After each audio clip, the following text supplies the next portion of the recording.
সমস্ত মিডিয়াগুলোয় যে এই সংখ্যালঘুদের উপরে দমন পীড়ন হচ্ছে, ধর্ষণ করা হচ্ছে, খুন করা হচ্ছে, এমনকি এই গত কয়েকদিনের ঘটনায়, বাংলাদেশের ঘটনায় আমরা দেশ থেকে জানি না, ইন্ডিয়ান মিডিয়া ক্রমাগত বলা চলে মেইন স্ট্রিম অনেক মিডিয়াও এই কু হচ্ছে, এই ইউনুস সরে যাচ্ছে, অমুকে চেয়ারে বসতেছে, এজন্য হাস্যকর কতগুলা মানে গল্প গুজব এবং সাংবাদিকতাকে একেবারে হাস্যকর বস্তুতে পরিণত করেছে।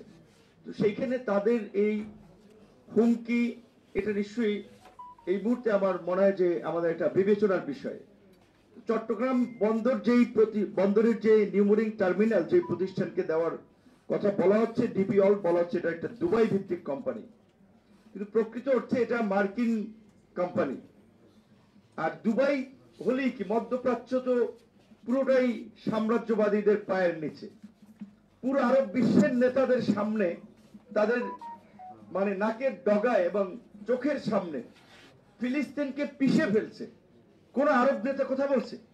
দেখছেন আপনারা কোন আরব নেতারা কথা বলছে? বরঞ্চ কাতার থেকে শুরু করে বিভিন্ন রাষ্ট্রই তো সাম্রাজ্যবাদীদের বড় বড় ঘাঁটি। তো কাজে মধ্যপ্রাচ্য ভালো তারা পারফর্ম করছে, চালাচ্ছে, তাই বলে আমাদের এইখানেও চালাক, ওইভাবে এটাকে সহসরভাবে দেখার অবকাশ নাই। এবং সবচেয়ে মানে আমাদের কাছে অবাক লাগে, এই আপনার প্রতিষ্ঠানকে ডেকে এনেছিল বা একে ভোট দেওয়ার জন্য বন্দোবস্ত করেছিল সালমান এফ রহমান শেখ হাসিনার আমলে। তো এই সরকার কেন সেটা কন্টিনিউ করবে? আমরা তো শেখ হাসিনা দেশ বিক্রি করে, দেশ ধ্বংস করে ফাঁসিবাদী ব্যবস্থা কায়েম করেছে, তার বিরুদ্ধে আন্দোলন করে হটাইলাম। তো এখন এই বন্দর, অন্য অনেক দিক শেখ হাসিনার খারাপ, কিন্তু বন্দর যে উদ্যোগ নিয়ে গেলে, ব্যবস্থাপনা নিয়ে গেলে, এইটা আমরা শেখ হাসিনারটাকেই ভালো বলছি, মানে এইটা শেখ হাসিনারটা আমরা রাখতেছি। এইটা তো আসলে আমি মনে করি যে এটা দ্বিমুখী এবং দ্বিচারিতা। এইটা আমরা কোনোভাবেই আশা করি না। এবং হ্যাঁ, আপনি যদি ইন্টারন্যাশনাল কোনো প্রতিষ্ঠানকে দেন, আপনি ওপেন টেন্ডারে দেন, প্রতিযোগিতার মধ্যে দিয়ে আপনি কোনো প্রতিষ্ঠানকে চুজ করেন, একটা প্রতিষ্ঠানকে তো আপনি ডিপিএম মানে ডাইরেক্ট এইভাবে দেওয়া, যেটা শেখ হাসিনা দিয়ে গেছে। শেখ হাসিনা তো আমরা দেখেছি যে আপনার ওই ঝুড়ির ডিমের মতো কিছু ভারত রাখতে চেয়েছিল, কিছু চায়না রাখতে চেয়েছিল, আবার মার্কিন যুক্তরাষ্ট্রকে মানে সবসময় তুলো করেছে, আবার তাদেরকেও সালমান এফ রহমানকে দিয়ে ম্যানেজ করতে চেয়েছিল, সাবের হোসেন চৌধুরীদেরকে দিয়ে ম্যানেজ করতে চেয়েছিল।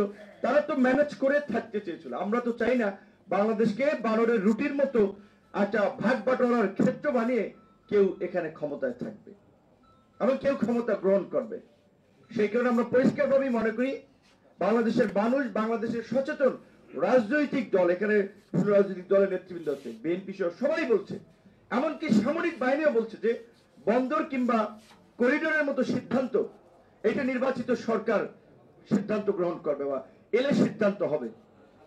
সেই জন্য সামরিক বাহিনীকে ভিলেন বানানো হচ্ছে। যে সেনাবাহিনী 5ই অগস্টের পূর্বেই বলতে গেলে কার্যত ছাত্র জনতার আন্দোলনের পক্ষে একটা অবস্থান নিয়েছে, এবং রাজনৈতিক দলগুলো এখন সত্যি কথা বললে, যেহেতু আমার ওপেন প্ল্যাটফর্মে কথা তো বাইরে যাচ্ছে, সব মানুষ দেখতে পারবে, শুনতে পারবে। একজন সাধারণ মানুষ যেভাবে রাষ্ট্রকে দেখে, একজন রাজনৈতিক নেতা সে তো সেইভাবে রাষ্ট্র ওইভাবে সাদাসিধেভাবে দেখে না, তার অনেক কিছু চিন্তা করতে হয়।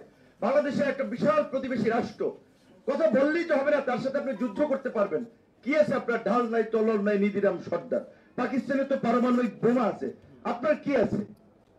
তাহলে আমাদের সেই ক্ষেত্রে যে কৌশলগত অবস্থানগুলো নেওয়ার প্রয়োজন, সেই ক্ষেত্রে এখন যে এই সরকারের অত্যন্ত যে দুর্বল ভিত্তি, দেশের মধ্যে 5ই অগস্ট কেন্দ্রিক একটা রাজনৈতিক ঐক্য তৈরি হলো, এখন সেটা নানান কারণে বিভাজন তৈরি হয়েছে। আর তৈরি হওয়াটা স্বাভাবিক, কারণ 5ই অগস্ট লক্ষ্য ছিল হাসিনাকে পতন করানো। এখন হাসিনার পতন ঘটেছে, এখন সবাই যার যার পলিটিক্যাল আদর্শ নিয়ে, কর্মসূচি নিয়ে রাজনীতি করবে, স্বাভাবিকভাবেই সবাই ক্ষমতায় যেতে হবে। আমার দল না পারলেও নতুন দল হলে আমিও চাবো আমি ক্ষমতায় যাই। তো কাজে এখানে একটা প্রতিযোগিতা থাকবে। সেখানে আপনারা এখন একেবারে চাইলেই আপনার আগের মতো আনকন্ডিশনাল ঐক্য এক জায়গায় দাঁড়িয়ে যাবে, ওইটা হবে না। এইটা দুনিয়ার রীতি। তারপরেও যতটুকু মৌলিক বিষয় ঐক্যমত্যে পৌঁছানো যায় আমরা সেই চেষ্টাটি করব। কিন্তু নির্বাচন যত পেছাবে তত ষড়যন্ত্র হবে। এখন দেখেন, নির্বাচন কোন দল ব্যক্তি দেরিতে চাচ্ছে, কারণ আমার দিয়ে যদি এক্সাম্পল দেন, এই সরকারের সব উপদেষ্টা তো ব্যক্তিগত আমাদেরকে চেনে, আমাদের কন্ট্রিবিউশন আছে, তারা জানে, তো আমাদের একটা মূল্যায়ন করে। সচিব, ডিসিএসপি সবাই একটা মূল্যায়ন করে, কারণ আমাদের জানে যে স্যাক্রিফাইসের ফলেই আন্দোলন বা তারা এই অবস্থানটাতে এসেছে। তো বলতে গেলে তো আমি যদি যাই বিভিন্ন জায়গায় তো সুবিধা পাবো, দল গুছাইতে পারবো, তারপরে অন্য দলের সাথে ফাইট করতে পারবো, তাহলে সময় পেলে আমার জন্য ভালো। এখন এই জন্য আমার মতো অনেকে হয়তো ভাবতে পারে নির্বাচন পিছাইলে আমার দলটাকে বড় করতে পারবো, আমি কিছু সুবিধা নিতে পারবো, আখের গুছাইতে পারবো, এই কারণে অনেকে নির্বাচন দেরিতে চায়।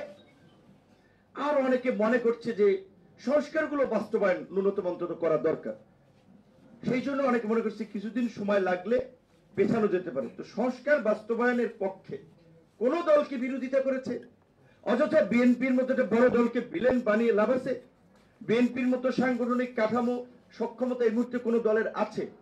সরকার নির্বাচন হইলে তো সরকার গঠন তারা করবে, তাই হচ্ছে তাদের নেতারা রয়ের এজেন্ট, মুখে দালাল, অমুকে এইটা করতেছে, এই সমস্ত কথা বলে সোশ্যাল মিডিয়াতে ওপেন প্ল্যাটফর্ম মানুষকে বিভ্রান্ত করা হচ্ছে। গতকালকে আমি বলছিলাম সালাউদ্দিন সাহেব এই আন্দোলনে দিল্লি থেকে আমাদের সাথে শিলং থেকে কন্টিনিউয়াসলি আমাদের সাথে যোগাযোগ করেছে, পরামর্শ দিয়েছে, অনেক কথা বলছি, এখানে বলছি না। তারে দেখলাম আমাদের বিশিষ্ট ইউটিউবার আবার আজকে আবারও গালি দিচ্ছে, দেখ গালি, ওটা নো ম্যাটার, তার দ্বারা তো তার পরামর্শ পলিসি নিয়ে আমি রাজনীতি করি না। আমার বলতে হবে যে এটা না বললে অকৃতজ্ঞতা হবে। 2 লাখ টাকা করে বোধহয় 3, 4, 8 লাখ টাকা দিয়েছে ছাত্রদের, সরাসরি তাদের কাছে পৌঁছানো হয়েছে, তাদের মোবাইল কিনে দেওয়া হয়েছে, তাদেরকে আপনার পৌঁছে দেওয়া হয়েছে। তারে মানুষ রয়ের এজেন্ট, সে র তাকে ট্রেনিং দিয়ে নাকি এখানে পাঠাইছে। এই সমস্ত বিভ্রান্তিগুলো যারা ছড়াচ্ছে এদের উদ্দেশ্যটা কি?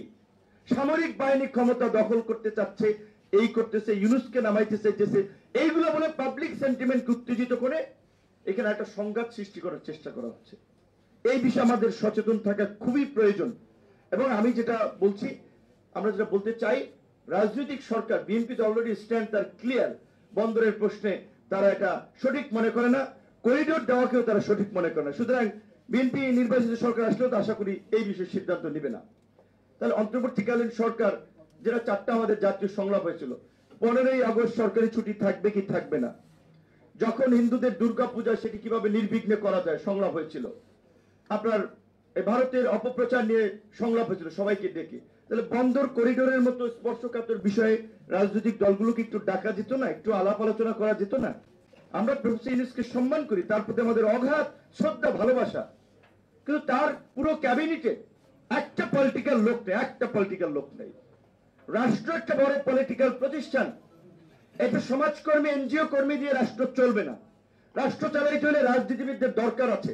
আমরা যেটা শুরু থেকে বলে আসছিলাম, হয় অভ্যুত্থানে অংশীজনদের নিয়ে এদিকে জাতীয় ঐক্যমত্যের সরকার করেন, অথবা এই যে উপদেষ্টা পরিষদ আছে এটাকে পুনর্গঠন করেন। যাই হোক, জাতীয় সরকার পুনর্গঠন আপনারা করতে পারতেন। এখন এই যে ইশরাক হোসেন দেখছেন, আদালত রায় দিয়েছে উপদেষ্টা তাকে বসতে দেবে না, কারণ উত্তরে তার লোক বসাইছে পয়সা পাতি নিয়ে, কাজ বাজ ভাগ করে দিয়ে তাদের নেতা কর্মীদেরকে তৈরি করা, দক্ষিণটাও তাদের লাগবে। ইশরাক বসলে তো সমস্যা, তাহলে তো বিএনপি লোকের আধিপত্য থাকবে। এই যে ইশরাক সমর্থকরা যে 5-7 দিন ধরে আন্দোলন করলো, এখন আমরা জানি না আসলে প্রধান উপদেষ্টা এই ধরনের কথা বলেছে কিনা। আমার বিশ্বাস তিনি বলবে না, তিনি এত মানে কি বলবেন, এত ইম্যাচিউর লোক না, তিনি বলছেন আমি পদত্যাগ করবো। কিন্তু এইটা মার্কেটে ছাড়লো কারা? সমস্ত নিউজে এই বিভ্রান্তি প্রোপাগান্ডারা ছাড়লো কারা? এই নতুন দল, আমাদের ছাত্র বন্ধুদের কয়েকজন এনসিপি, তারা হচ্ছে সোর্স। বিবিসি নিউজ করছে, রয়টার্স নিউজ করছে, নিউ ইয়র্ক টাইমস নিউজ করছে যে চাপে, নির্বাচনের চাপে ইউনূস পদত্যাগ করবেন। কেউ কি তারা পদত্যাগ করার জন্য বলেছি? কোন দলকে আমরা বলি নাই। বিএনপি সহ অনেক দল আমরা বলছি যে দেশের বর্তমান প্রেক্ষাপটে যেভাবে ষড়যন্ত্র এবং সংকট তৈরি হচ্ছে, আর নির্বাচন টাইমলাইনটা দিয়েছে, এটা অস্পষ্ট সময়, ডিসেম্বর থেকে আপনার জুন, কবে নির্বাচন, ডিসেম্বর জুনের মধ্যে কবে হবে, এর মধ্যে রোজা, ঈদ, কুরবানি, আবার বর্ষা। তাহলে আপনারা অন্তত স্পেসিফিক একটা মাস বলেন যে জানুয়ারি মাসে নির্বাচন হবে, ফেব্রুয়ারি মাসে নির্বাচন হবে। এই কারণে আমরা বারবার রোড ম্যাপের কথা বলছি, কিন্তু একই সাথে এটাও কিন্তু আমরা পরিষ্কার বলছি, প্রয়োজনীয় যা সংস্কার করতে চায় সরকার এবং আমরা যেটা সবাই একমত হই, সেই সংস্কার বাস্তবায়ন আমরা ন্যূনতম ছাড় দেব না। সুতরাং এখানে রাজনৈতিক কোন দল ক্ষমতায় যাওয়ার জন্য ইউনূস সাহেবকে টেনে নামাতে চায়, এই সমস্ত প্রোপাগান্ডা, বিভ্রান্তি ছড়ে সোশ্যাল মিডিয়ার মাধ্যমে মানুষকে বিভ্রান্ত তৈরি করা হচ্ছে। এ বিষয়ে আমাদের সচেতনতা দরকার এবং বন্দর এবং পোর্টকে আমরা প্রধান উপদেষ্টার সাথে বিনয়ের সাথে বলবো, আপনি এই সিদ্ধান্ত থেকে সরে আসেন। আপনারা অল্প সময়ের জন্য এসেছেন, নির্বাচন এবং এই সংস্কারটা বাস্তবায়ন, আপনার এত জটিল বিষয় তো ঢোকার দরকার নাই। নির্বাচন তো ডিসেম্বরে হয়ে গেল, আর সময় আছে কয় মাস, 6-7 মাস। তাহলে এই যে পরবর্তী গভর্নমেন্ট সিদ্ধান্ত নেয়, যেহেতু রাজনৈতিক দলের জায়গা থেকে আপত্তি এসেছে, আমাদের এটি আহ্বান, অনেক সিনিয়র নেতৃবৃন্দ আছে, লেটে এসেছি টানা কয়েকদিন সকাল বিকেল বিভিন্ন প্রোগ্রাম শেষে। দুঃখিত, ধন্যবাদ।